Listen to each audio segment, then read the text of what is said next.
Pengungkapan ini untuk di Jawa Tengah itu ada 4 kasus.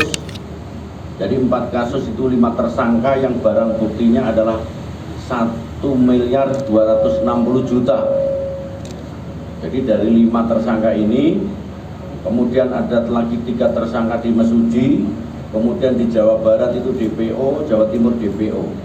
Yang ini semua akan kita angkat dan kita tangkap terkait dengan jaringan itu sendiri.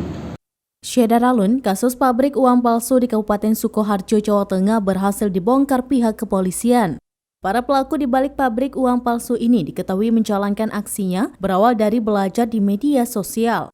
Pendalaman terus dilakukan hingga polisi berhasil mengetahui sumber uang palsu yang ternyata dicetak di wilayah Sukoharjo. Pada akhirnya, polisi dari jajaran Polres Sukoharjo dan Polda Jawa Tengah melakukan penggerebekan pada Senin 24 Oktober 2022 lalu. Lokasinya berada di belakang rumah dinas Bupati Sukoharjo. Uang-uang palsu diedarkan oleh pelaku ke daerah Klaten, Solo hingga Lampung. Saat diamankan dari tangan pelaku, polisi menyita barang bukti uang palsu mencapai 1,26 miliar rupiah.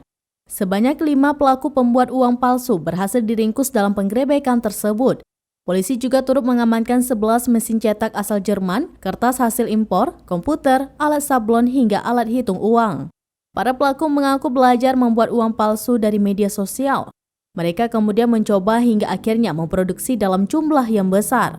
Menurut Lutfi, hasil cetakan uang palsu para pelaku memiliki kemiripan dengan uang asli dari aspek seratnya.